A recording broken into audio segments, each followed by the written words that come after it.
This is Dr. David Pomeroy, your host on ADHD Focus. I wanted to remind you that the show is not intended to be a recommendation for diagnosis or treatment of any condition for any specific person. Please consult your mental health professional or doctor managing your ADHD or mental health issues about any diagnosis or treatment-related information that you hear on the show. Refer your ADHD provider to the show if he or she would like more information. Thank you. My guest today is Michelle Raz, who is a board-certified coach and founded a company that helps students with their executive function challenges in a unique, I think it's a unique blend of academic accountability and executive function coaching. And it's meant to help students and parents when the questions for parents are, how come my ninth grader can't get organized and everything's grades are a mess, and asking their children, why does it take you so long to get your homework done? And sometimes, what can I do to help? And Michelle is here to help us figure out those things. Yes. Michelle, welcome to the show. Thank you so much for letting me be here today. I'm excited to share with you our company that my partner Sonia and I founded and help anybody with students that are struggling with executive functioning challenges. Great. And certainly that includes everybody with ADHD and folks with learning disabilities, disorders, learning challenges. And at least half people with ADHD have both. So coaching, what's the difference between coaching and therapy? Yes, we get that question quite a bit. And the best way to start to describe that is looking at coaching, as far as academics. So if your student is struggling academically, despite they have efforts, putting in a lot, and they're still struggling with that time management, organization, then study skills, the academic coaching is really suitable for that. Mm-hmm. As far as therapy goes, it's really more focused on addressing the emotional and psychological issues behind that. Now, that's not to say that we don't deal with emotional regulation, because we absolutely do. Yeah. But what we do is we want to know, maybe collaborate with what their physician, psychiatrist has said, and bring those coping skills that maybe they have already learned with the therapist into the coaching setting for academics, because that can be a window into helping them regulate their emotions so that they may then have that focus to work that we do with the rest of the executive functioning skills. Certainly so many kids have a lot of emotional tangle from growing up being asked, how come you can't do this? Just work harder. How come you aren't focusing? And going to tutoring where they're just doing endless math sheets of trying to learn how to add or multiply or whatever. And so kids get beaten down and start believing that they can't do it. And I certainly tell parents that as soon as you hear anything like, well, I'm bad, I'm just dumb, I'll never get there. Number one, you're in the right place to look at helping the ADHD, but number two, have someone help the child with their emotions, and so they aren't shaming themselves. Yes, a lot of clients come in with that shaming and feeling less than. They lack that confidence. And so through our coaching program, we really provide the framework and structure to help become confident and show them where their successes are naturally. They come in with some strong skills, and then have support around those challenges through our planning, the organizing, time management, we start with goal setting. We look at a focus plan that is individual and customized for each one of our students. Coming in, as you know, they come in with a variety of different executive functioning challenges. Mm-hmm. Some may be really good in time management, but they have no motivation. They may be organized, but they don't know how to prioritize. And that's certainly a big one of, okay, I've got all these assignments and I've got my different folders, whatever, but what do I do first? Putting that into okay, here's a planner, and when is this assignment due? Gee, that would be a better one to get started on, even though you really like this other subject and you aren't really hot on the teacher on the one that's due first. There's those things. I think maybe that's one of the more important things people can learn in middle school and high school. Sometimes you just have to do it.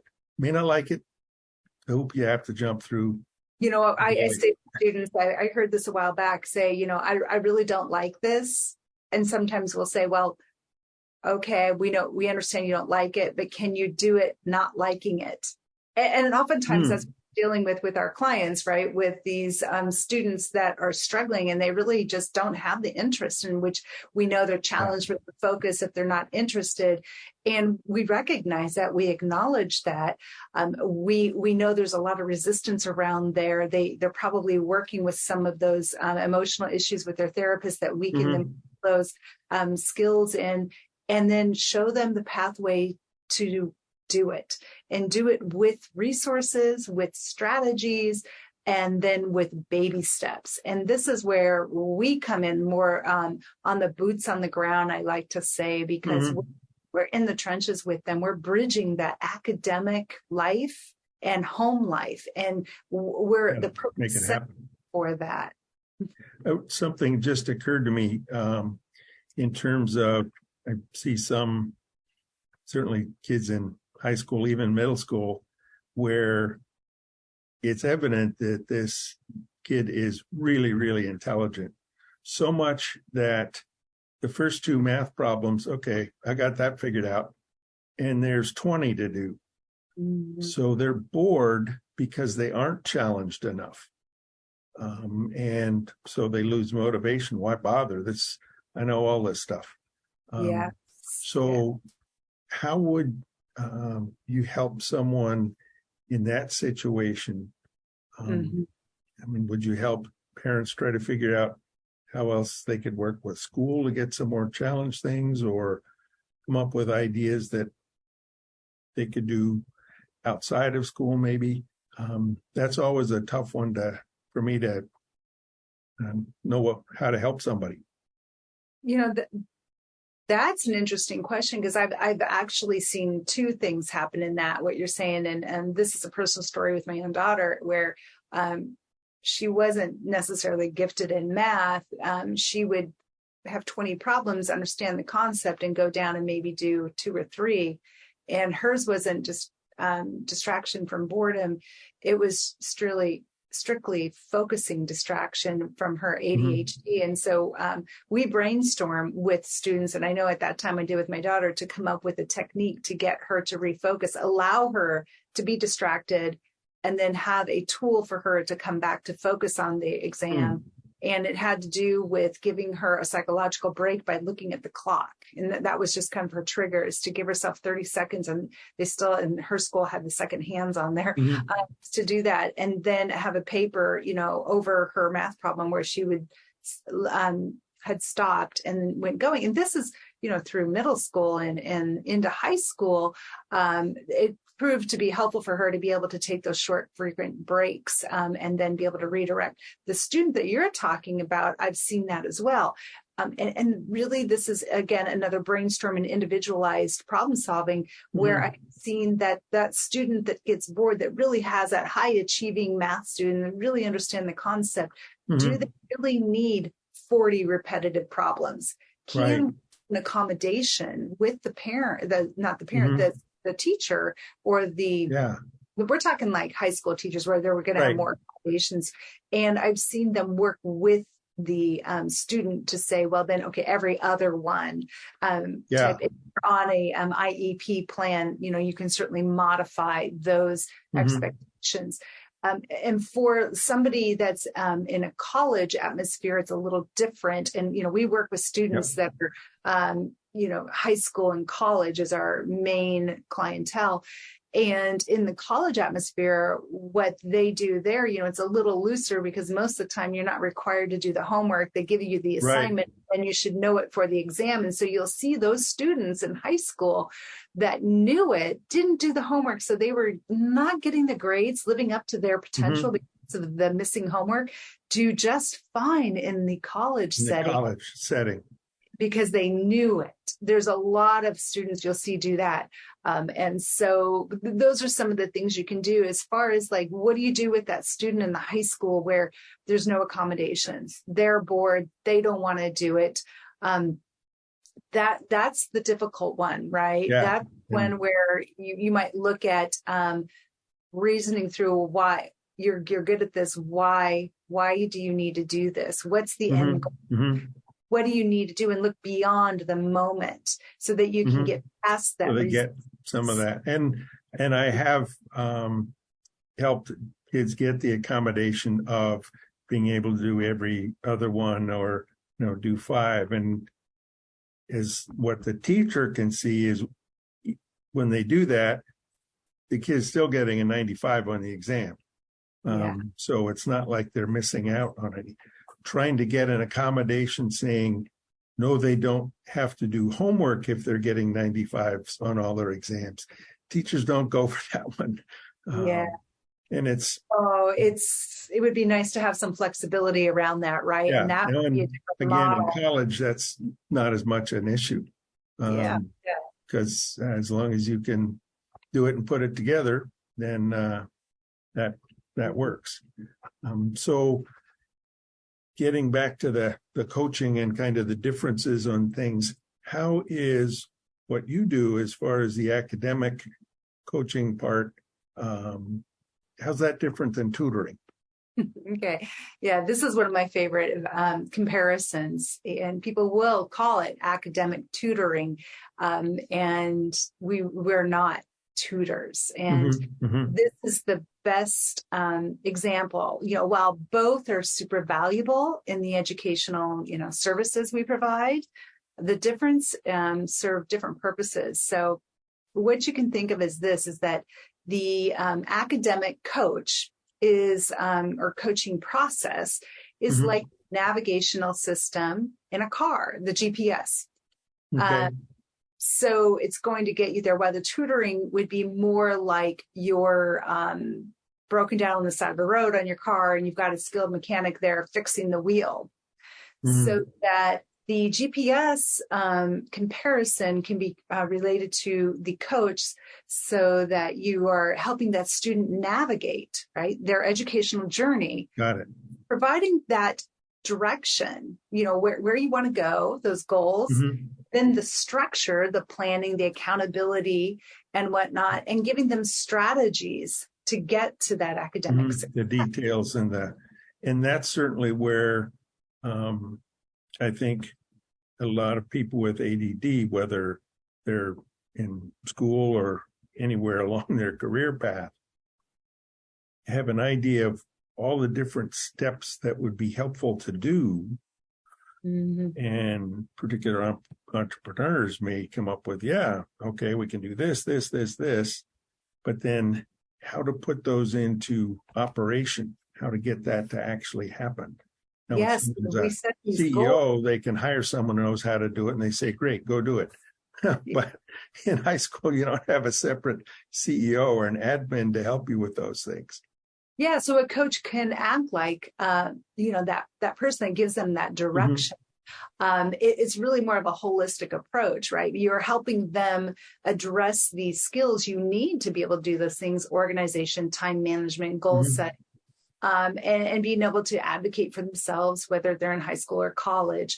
That approach right there is what the academic coach focuses on. Whereas the tutor, or like skilled mechanic, so to speak, would be one that would come in and specifically fix an issue. Mhm. Understanding in a particular class that they're taking, they want that immediate academic gap that's in the knowledge they're taking, and help them, close that gap. They're usually somebody that's going to be an expertise in a subject, and Okay. so that is very targeted in that particular topic. Now, that being said, our coaches do come in and, like, say they've got a rubric, and you can align that rubric with what they've done, with the expectation, and you can guide them in that, but they're not going in not and teaching actually. the subject Yes, itself. exactly. So then their coach is the guide, right? Guide the knowledge, so that they can be independent and, in the end, empowered, so that they can navigate any academically situation. they can draw to different Right. different areas. So then this gets to, I think, one of the other differences with tutoring, and that is, okay, the student is going along with the GPS, but like with the GPS, you have to check where you're going every once in a while. And I don't entirely trust this random voice telling me, turn left, turn right. I want to look at a map and see where I'm supposed to be going, which I can't do when I'm driving. So the accountability part is the other important part. How does that work? There's, whether it's regular weekly meetings or whatever, how does it work? Right. All the different aspects on that.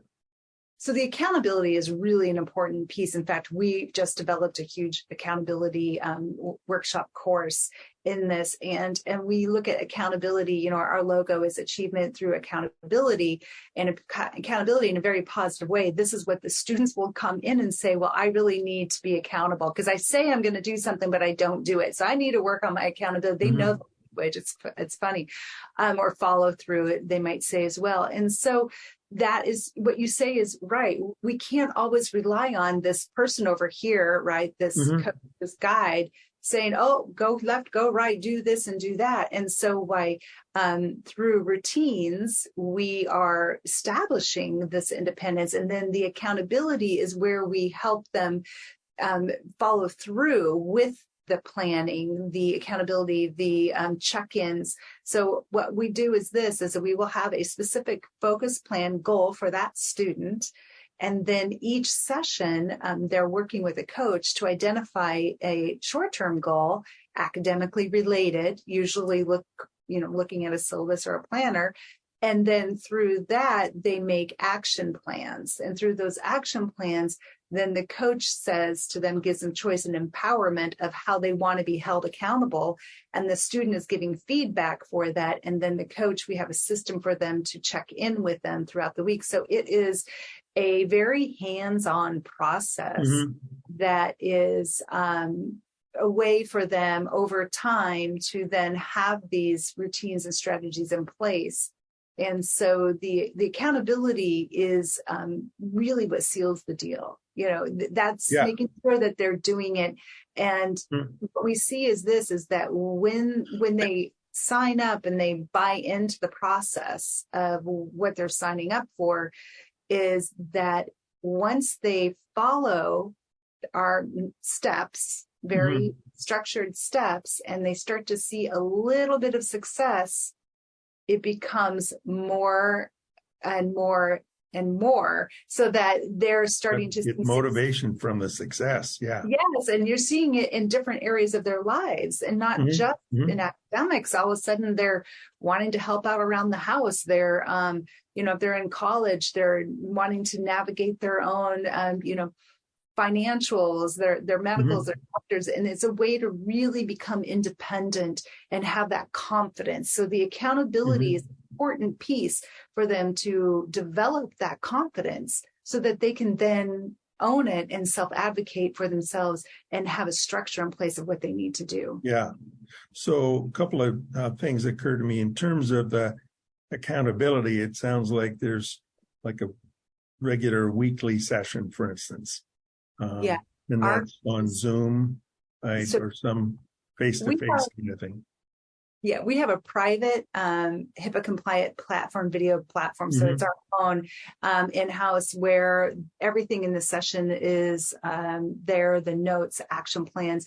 Then our coaches meet twice a week. We have different programs. And so we have twice a week is the standard that I developed years ago, just because, our attention spans are short with the clients that we work with. And so we like consistency. So we split it up in twice a week. And then in between, we have through our messaging system, ways of holding them accountable through different techniques that we have just used. So they're in contact.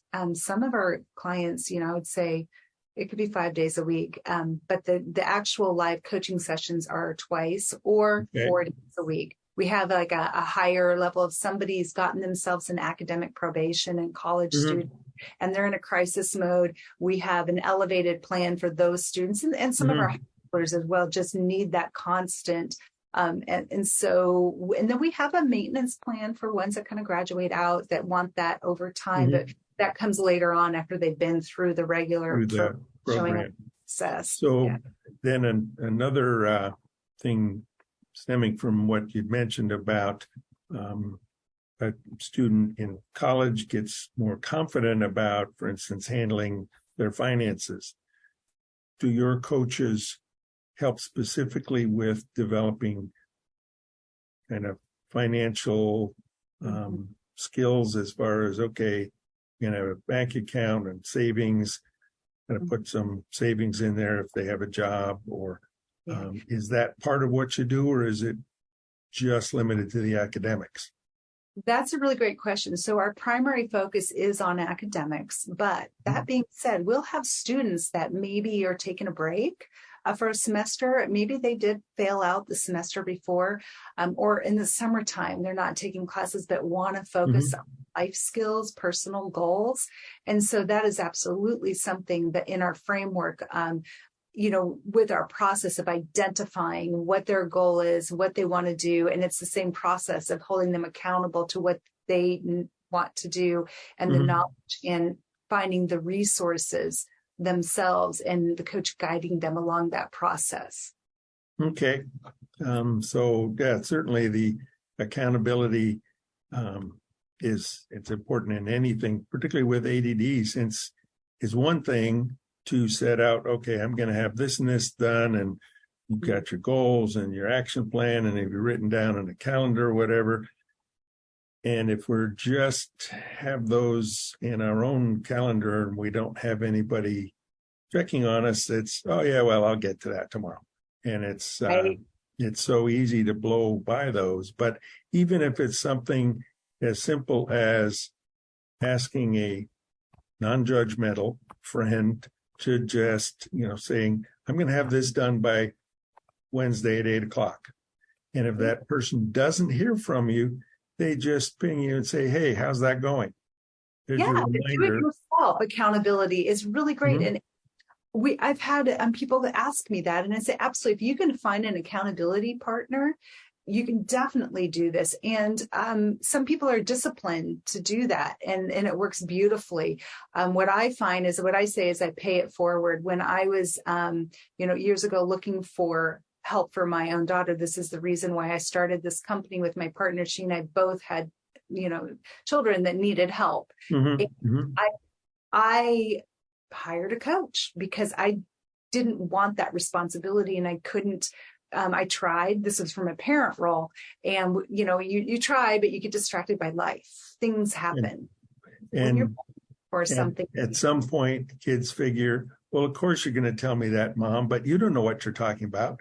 But I hear it from an adult who is also interested in them, but they don't have that parent role.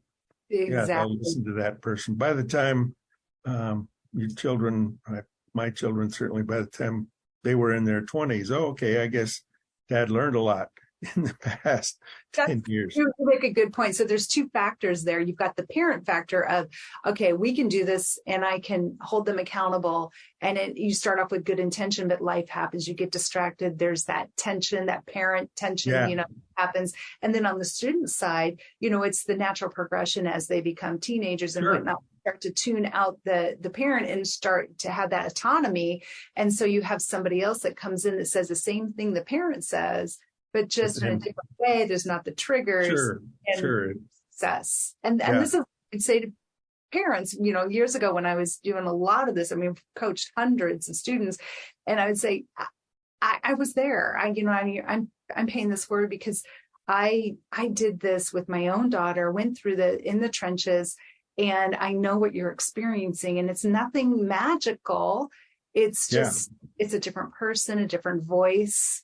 And the other thing is we're consistent. When you're paying for something and we have set scheduled times and we have an accountability for the student to show up, there's a whole piece on that about, sure it's equitable for everybody. And so, this is our company. And so we're following through. It is much more successful. There's been a few parents out there that could do it on their own. But it's rare. Yeah. The other thing I can see it does is help the parent realize it's not your fault that your child isn't succeeding. It's not up to you to have all the answers. It doesn't mean that you're a bad parent. Yeah, it's not bad parenting, and you're right, absolutely.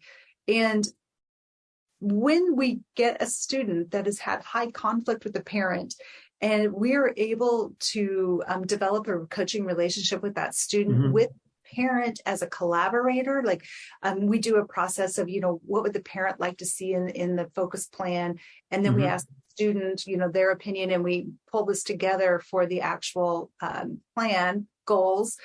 And when we do that, it's a process that we see that the parents are relieved, and the students know what the parents expect. And so it's really a collaboration, and we're there to support each other and help, because every student that we encounter has different levels of executive functioning challenges. Sure. So is there a structure in terms of checking in with the parent every once in a while, or asking, gee, what do you see? How do you see the progress in every third week or something like that? Great question. So we provide a lot of collaboration. We're transparent with the student and with the parent, and the parent can anytime see if they've signed in. I'd say even the college students, 90% of them, have access to our stuff. And so, yes, they have action plans that are shared with them. And then once a month, the student has a report that goes, they do a self-report, and then we have one for the parent that goes out that talks towards their executive functioning challenge and where they're with each one, so that they get an idea of the progress. And I would say it's a limited, the relationships between the coach and the client, the student. But we completely understand from being former parents that we want the oversight. We want to be able to involve minimally, to see going on and have a communication path. If there's something that's going on emotionally, all of a sudden maybe there was something that happened with the therapist, and it comes down to the parent, and the parent says, I think you should be aware of this. We have that kind of a line of communication back and forth. Great. But we are focused, primarily, of course, on this. Sure. But parents, I'm sure, figure, hey, I'm paying for it. I want to make sure I see the results. And we really like the parent to be the collaborator. I always say there's three types of parents, right? We have the ones that are hovering, that are really overly involved, and we have to kindly say, let us do your work here. You can, be informed and whatnot. And we do this in the beginning of the process. Then we have the second kind of parent that's completely not engaged. They have their own messaging system. Maybe they haven't even opened it once. We have some communication right now. And then we have the third parent that is there in a healthy manner to collaborate with the coach, to let students be independent, because that is our goal, is to help that student be independent. And they are doing that dance with the coach and the student, and watching overview. Being able to see, but Is beautiful. from a kind of a one step back, watching it happen and not trying to direct and that's our goal is our goal is to help the unengaged or disengaged parents be aware.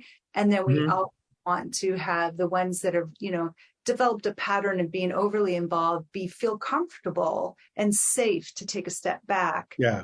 And that they can, and I'm sure some parents are relieved that the burden of trying to do this, okay, I don't have to have all the answers. I can, and I can trust that these people know what they're doing. They obviously have a good structure. And I think any coach in any capacity, you want to know how it's going to work before you start.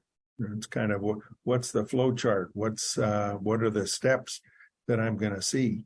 And we do involve the parents on that. And in the end, the feedback that we get from our parents is, by and large, what everyone says is that we can have a relationship now because I'm not the one pulling, at them to do the work and have to micromanage them. And they are so thankful, in the end. And I think parents, yes, they have their child's interest at heart and they're doing everything they can and figure, well, if I'm typing your paper while you're telling me what you want, which essentially is using a dictation program, except mom's typing it instead of the program, because some kids, their learning challenge is they can do great organizing it in their head and explaining it, but getting it down on paper is just really, really tough. And that's where that blend comes in. So looking, if parents are looking around, trying to figure out, okay, it looks like academic coaching. I've heard of that academic coaching. How do I know whether these coaches are any good? How does the parent look at the qualifications of a coach? Yeah. Well, I know certainly in our company with my, 15 plus years experience at this point, I have really dialed out how our program works, and we've enhanced it as a company as well. And so for instance, for our coaches, they all have education psychology backgrounds, and then they follow our format, the way that we have now structured that. In general, in coaching, what, you're looking for is personally, my background was ICF, and I became board certified after many years. And then I took it and kind of made my own out of it. But the hallmark, is still today, anyone that's trained with the ICF, there is a standard of training in there. And nowadays, there wasn't much when I started. Actually, I'm not even sure if ICF had it in there, but ADHD specialty training is always great to have as well. But sure. It's, look at their experience, look at their specialization, and their experience in working with this particular population. If they're generalist, I'm not sure that that's going to be as valuable as somebody who's specialized in it. Yeah, if it's just someone and an executive function coach, that's great. But if they don't have that understanding of the academic process, then it's putting that kind of context together. Just to back up for 1 second, the ICF is the International Coaching Federation. Is that it? Yes. Sorry, I assume everybody knows that. Right. And just a couple other things. So what else you can look for is client testimonials and some references. Word of mouth, and looking at their approach. My approach, I say it's a positive psychology approach. Everything we do is a positive twist on it. We assume that they have the answers within them. We assume that they're capable of succeeding with the right strategies and tools in place. So really looking at that coach approach. And then the other thing is, compatibility and rapport. Sometimes if they're really heavy on the emotional regulation, having somebody that is that cheerleader, I've seen that work for students. So that's an important piece too. We tend to really want our coaches to follow a real systematic structure, and we have a focus on emotional regulations and support, but we really, work on this accountability piece as well. And I can see that the structure, that is, you want a fairly uniform approach in terms of the steps. Sure, it's going to be tailored to a student as far as their plan, and the way the coach works with a given student may be a little different than the way they help another student. But it's still within the structure that's there. So a basic structure is helpful. Then how do you, or how does anyone figure, here's a coach who's had training with the ICF and they've looked at specific ADHD issues and training. How do you pick which coach fits which student? Yeah, well, we, when our coaches come in, they do a profile and they have their resumes and whatnot. And so again, like I was saying earlier, you look at their expertise, you look at their background. Even within our company, we do that. And then the students that come in, we have a process of them giving us information so that we understand what their needs are as a student, what their goals are, what their focus is based off their parents, off of them, and then looking at specific challenges that they are wanting solved, help with. So with that, we have to look in their time zones and whatnot. We do a personality match. And so with that, then we give them a choice of the different coaches. And at that point, then they pick them, through the information that we give them. And then they go on to develop a relationship with that particular coach. And we do what we call jump starts. Someone has a choice of, there are these 2 or 3 people that may fit what you're looking for. We try to really customize it and individualize it based off of the background. And then ultimately, though, it's up to them to make that choice. And then we do an initial jump start where we allow them to have that interact with that coach. So the assessing what the student needs involves asking that student, I'm sure, how are you doing, where the problems are, I guess, on a global nature. Yeah, I really have trouble writing essays. Math, no problem. I got that. But then how do you drill down from I'm having problem writing essays to what are the specific executive function issues going on, so that you know where to help with that?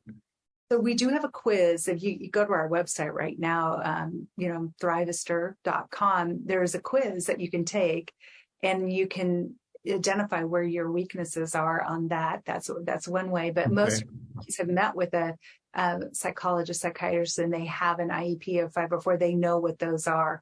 And so it's another way where we can get that. And then just an informal inventory of what they want to work on. All of our students are going to have the same framework of a planner, right? Action plans, and the way we hold them accountable for them. In grades, we had that. Everyone has that. We're seeing their grades. And the difference is going to be specifically in the different subjects, like you said. They might have an interest in one and not another, and so we have an enrollment director who actually was a behavioral therapist. And so, like I said, all of our coaches come from an education or psychology background. So we've got power. We know what we're dealing with. we have ways to identify what those needs are, and then also look at the strengths of the coaches that we have that have a specialty in that area, or just a general interest in it, a lot of experience. We have several of our coaches with special ed backgrounds. We have some that are, graduate level of that as well. So that we really rely on the expertise of that process to identify. So in terms of, I'm just thinking of kind of to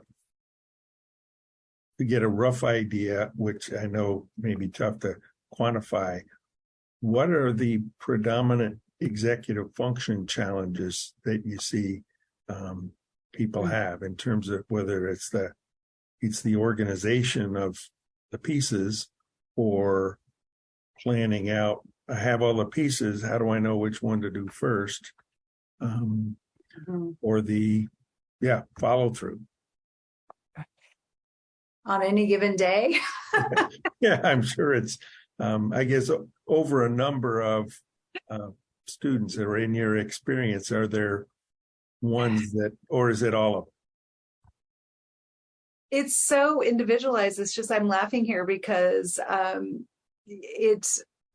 they all need help at certain times of the year with motivation, like all students do, but these students really do. So like right now, this time of year, motivation is a big issue. Time management is something that, again, they all need help with. And it's really individualized. And a common thing I think with all of them is that lack of self-confidence. And that comes with developing these strategies and routines and the accountability around that to help that self-confidence. So whether it is organization, motivation, time management, we're at different times, focusing on those different areas to help that self-confidence, to empower them so that they have the tools to be able to feel that confidence, that when it's hard, they know what to do. They have some techniques and strategies to do that. You'd mentioned, I think when we first started talking about baby steps, which I think so many people look at, I've got this big goal. There was a great meme I saw of one person who had two people climbing ladders. One of them had steps that were huge, and they were trying to reach that first step. And the other one had about 20 steps per one of the other one. And so they could get to each little one. So they were going to be able to get to their goal. The other person's just jumping up and down, trying to get to that first step. So it's, yes, I want to be able to get an A. And okay, but let's work on the things that are going to get you to, you can be able to get a B minus. Yes, right. So, okay, you just two things came to my mind when you said that. One is that, yes, we have so many students that come in that they, they're currently at an F and they're going to still get an A in that class. And, that's that big stair step. And then other ones that come in with an F and say, I just want to pass this class. And so we talk about realistic expectations. And whether it's, we're talking about a goal or we're chunking down assignments, we need to be realistic and take those steps that are small and consistent over time. And if you allow that to happen and be realistic about that, you will reach your goals. So yes, small steps. The little bits. There's a book called Atomic Habits, and it's not how much can you blow something up, but getting down to atoms. Everything is made up of atoms, and if you take a little tiny step of rearranging one atom, and then then you can put these two rearranged ones into something. So you build a little habit and then build on that, and then stack the habits, and you end up with a change, even though you did only a 1% change on a given day. Right, over time. That's so true. And this is what I see. A lot of our students are coming in and they're spiraling down. And, unfortunately, we get those unless parents out there, if you're listening to this, if you're thinking about coaching, start it at the beginning of the semester. Don't wait until they're failing. Yes. We're there. We're good at that. I mean, we do a lot of crisis ones and we turn them around and then the kid goes, oh my gosh, I'm not going to do that again. And so they come and they sign up, for life coaching, they're like a lighter coaching of the summer and then they go into the academic year. But that being said, that we definitely do. We take those students. Some of my favorite ones have come in and they're just spiraling down, and the parents are going to not only lose financially, they're worried the mental health of their student, and the student's feeling like a failure. They're embarrassed. They have the shame, and then they find coaching. And so we're down here at the bottom. And so we start, I will say baby steps, but quickly. And those kind of crisis situations, we're like, okay, let's make a plan. Let's dig in. We roll up our sleeves as a coach and we start to dig them out, show them the way, the path. And pretty soon they're starting to spiral up. And if we can get them through a semester, depending on the crisis, right?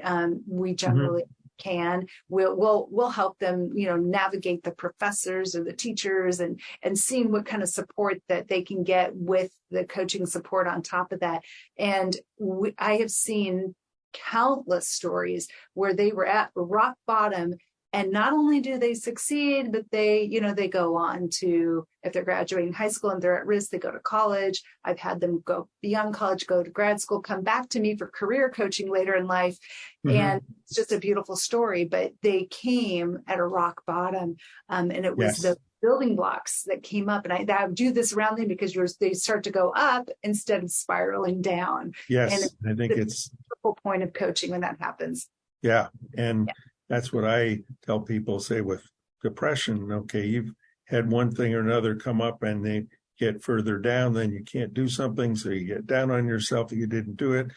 And there are, I think, almost a hierarchy of how one can intervene depending on how far down the spiral is. And I see parents, kids come in and, well, he's flunking. It's early November. And he probably has ADD, so can we start some medicine so he can pass finals in mid-December? No. It doesn't work. Behaviors that need to change with the medication is going to allow them to slow down enough to start to do the coaching we're doing. Yes, it's all together. We work together. Yes. And I think of working with any person challenged with ADHD. There's a tripod of things that are going to help. And medication is one. You can certainly focus better and keep your attention to get through something. But you also need strategies to help you. And that's where coaching can help you, because we aren't born knowing those. And as you get older, then you all of a sudden those turn on. Nope, doesn't work that way. But then the other part is the foundation of you have to be getting good sleep. You have to be not skipping meals, or, no, I don't like breakfast, so you don't eat breakfast. Well, before lunch, your brain's out of gas. That some whole of those basics. And that's where it does take all of those things at once. So there's not any one single answer. It's everything working together. Yeah, I really enjoy life coaching in the summertime with college students, or just life coaching in general, as a complement, because we get to address those other health issues. What else do you need? Do you need to look at your diet? Do we need to look at exercise? Do we need to look at your social interactions, your medications, and are you going to therapy? When's the last time you went to go talk to your doctor? Those are things that come up. And sometimes they're like, well, it's been 3 months. And it's like, okay, well, I'm, emotionally, I'm starting to see these old habits come in. What do you think about making an appointment? And if someone's already on medication, they need to have one every 3 months, because I can't write them any more medicine after 3 months. 90 days is the most I can. Medication I can write is up to 90 days from your last appointment. So there's kind of a built-in accountability, if you will.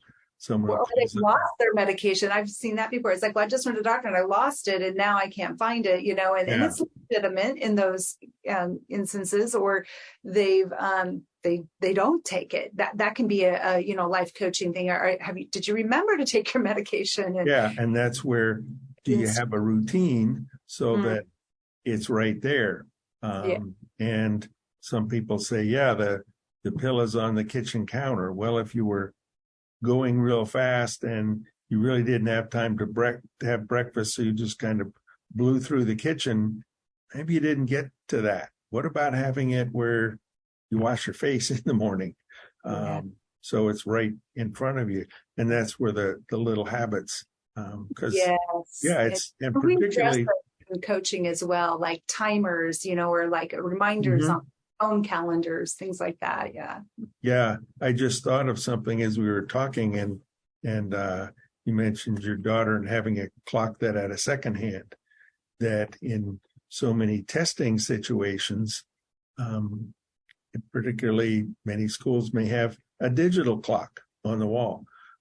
Great, you can tell what time it is, but if you want to figure out how much time is left in a test, you have to do some math. And okay, it's 10:10. Great, 10. And the test is over at 11. It's 10:50. Oh yeah, it's 10. There's a big difference on those. So I'm just thinking an accommodation ought to be have an analog clock somewhere that person can see. That elapsed time is a bigger visual. That's a good point. I don't know, but I have an Apple watch, and I use the old school face on mine. I like it still. I've got a watch that has just basics. That's all I need, and it's a lot easier for me to look at the pattern. I know, okay, it's 20 after. No, it's 20 of. Whereas if I'm looking at a set of numbers, it slows me down. Not good for somebody with time blindness, right? Exactly. So you get that visual, which I think for those of us with ADD makes a big difference. So let's see, we've covered the fact that coaching is different than therapy. People may need both.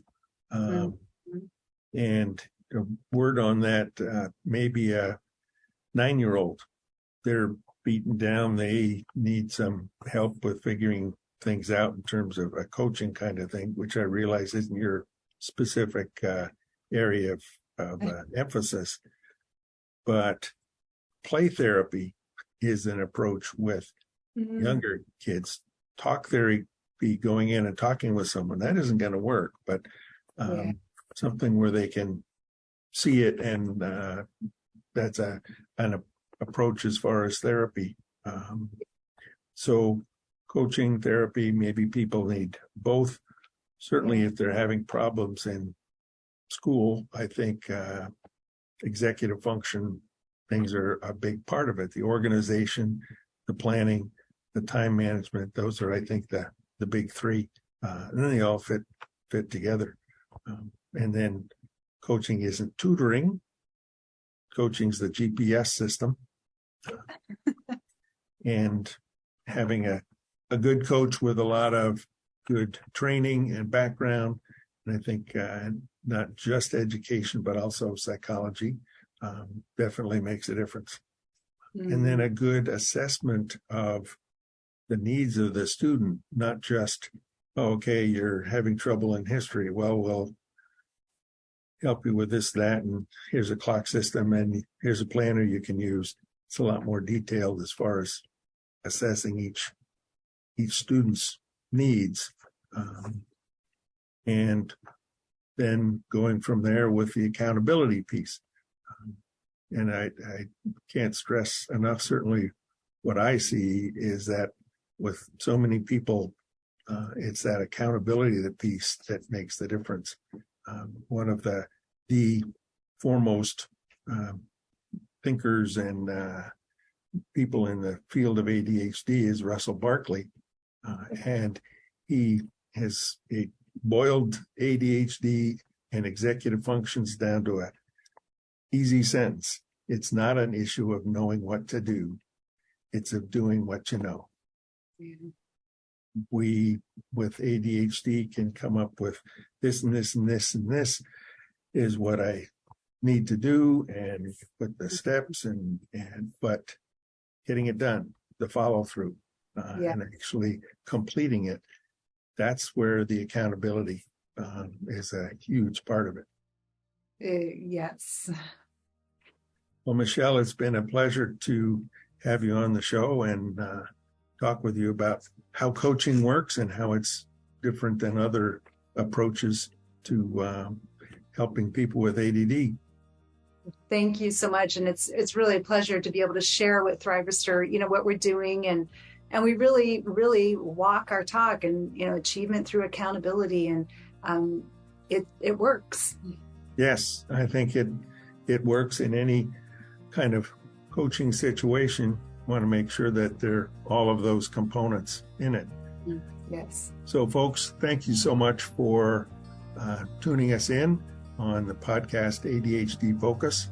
You can find our videos on YouTube, also coming soon on Roku and Fire Stick.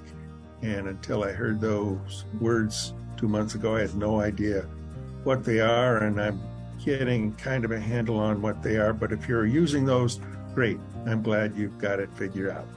So take care. We'll see you next time. Thank you.